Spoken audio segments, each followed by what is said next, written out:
Hi.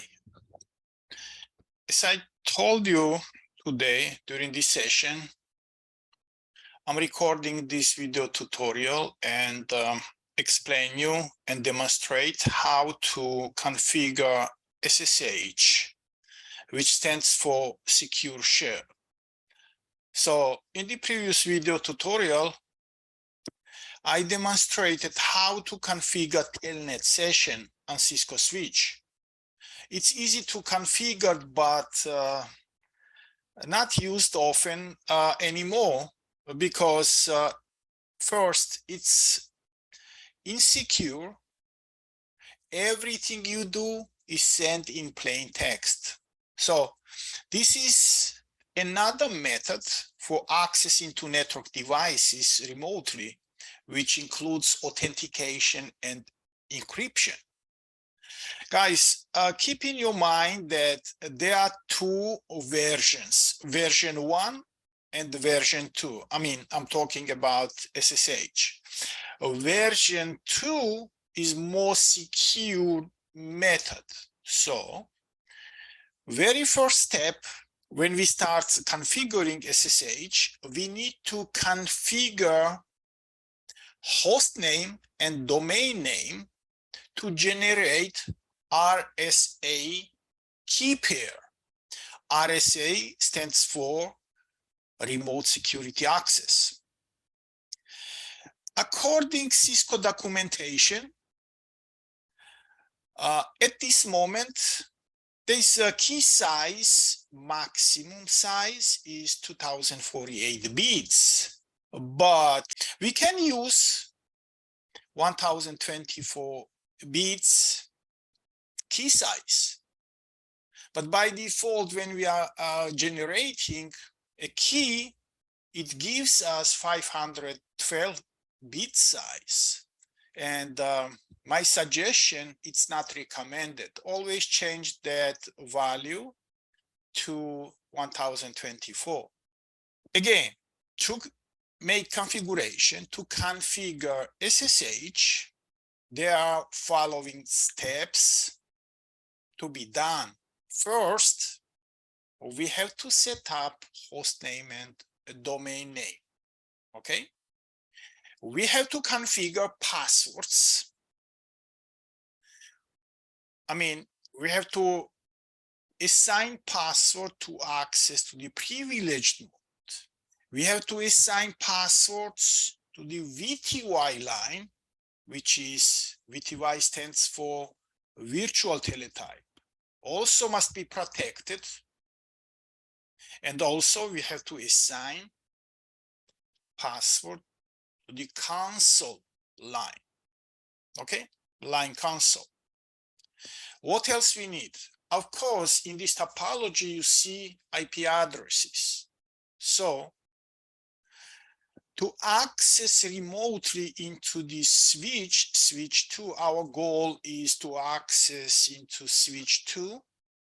And by default, all ports, switch ports are included in VLAN 1 by default. And VLAN 1 is management VLAN by default. It also, we call default VLAN as a VLAN 1 as a native VLAN by default. And we will talk about native VLAN later after a few sessions. So we have to assign IP address to the management VLAN, which is in our case 192.168.0.254. 254 is last usable address, IP address in our network range. And IP address also should be assigned to the PC. Okay, so let's start configuring our topology. First of all, as I said, we have to hit on this icon S2 command line interface, enable, configure terminal, and here from this mode we have to change the name host name, typing host name as 2, and from this mode we have to assign domain name. So any domain name is acceptable. Okay, IP, domain name, and let's use turo.edu. So these two names, host name and turo.edu, I mean the IP domain name, will generate RSA key. RSA, once again, stands for remote security access. Okay, we need, without changing a default name, we cannot generate a security key. Now, from this mode, let's generate RSA key. Typing crypto, this key, we are creating key, generate, and RSA, and we will hit enter. So now by default, it asks us to enter 512 bit size. But again, my recommendation to change this value, 1024. Nowadays, as I told you, at this moment, we have key size is 2048 bits, but generating, it takes time, and so that's why we can use 1024. And we have done, we generated. So once we hit enter on our keyboard, the key is generated. What else we need? Now let's start assigning passwords. Right now we are in global configuration mode, and here we have to type enable secret, and let's assign password Cisco. So we have done, we assigned password to the privileged mode. Now we have to assign passwords to the VTY lines, line VTY and console line. First, line VTY, once again, VTY stands for virtual teletype. Without assigning password to this the VTY, we cannot make a remote connection. So it's very important to assign password here. So how many lines we have here by default? In switches, from 0 to 15. So if we start counting from 0, we have 16 simultaneous. We can have 16 sessions simultaneously. So we are configuring all those lines, virtual lines. Okay. And now we have to assign password. Let's use class and immediately log in. After assigning password, log in. Now exit. Now we have to assign password to the console line, typing line console 0, and here should be password. Let's assign also class, no problem, and login. All right, we assign passwords to VTY and console lines. Okay, what else we need here? We have to assign IP address, the VLAN interface, and we have to go on the VLAN 1 interface, typing INT or interface. This is short. We don't need to type entire command, because if I type question mark, it gives you one option. There is one command which starts INT. So INT is enough. INT interface VLAN 1, and Once you hit enter, we are on the VLAN 1's interface. IF stands for interface. So here we have to assign IP address or IP add is enough. And we are typing 192.168.0.254 with subnet mask 255s. And as I told you in the previous video tutorial, by default, VLAN interfaces are administratively down. We have to bring them up. Typing opposite command, no shutdown. If it's shut down administratively, we have to type no shutdown.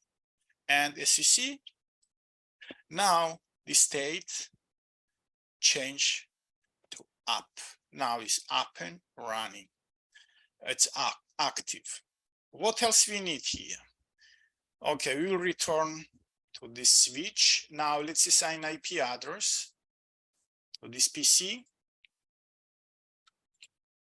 192.168.0.10 and subnet mask is 255.255.255.0. So we have done, we assigned IP address to this guy and IP address to this VLAN 1 interface. What else we need here? We need to access into VTY line, typing a line of VTY from 0 to 15. And here we have to type transport input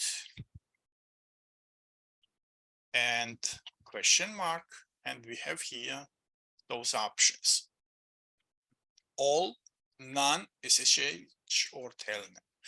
We have to select SSH. That's it. We have done. This is the configuration, how we are configuring network devices to access remotely using SSH. And right now we are configuring switch, right? But absolutely same approach, same command, same configuration if we are configuring routers. Okay, so let's save our configuration, typing do write or do WR, and we saved configuration. And now I hope we can access remotely from this PC to this switch. Let's see. Hit on PC1, hit your mouse on PC1, command prompt, and here is the command to access using SSH. SSH space -L stands for local. Admin, this is default username, and we are typing 192.168.0.254. And yes, we can, and it's asking us to enter password. I think we selected here, if I remember correctly, it is Cisco, I think, Cisco. Let's see, no, class maybe. Yes, it was class, enable, and now should be Cisco. Yes, and we are in. So we configured SSH. Now our session is encrypted. Nobody can hack and catch our passwords. This is the way how we are configuring SSH. I hope this video tutorial is helpful for you, is useful for you, and now you understand both ways how how to configure telnet and how to configure SSH. All right, see you next time. Bye-bye.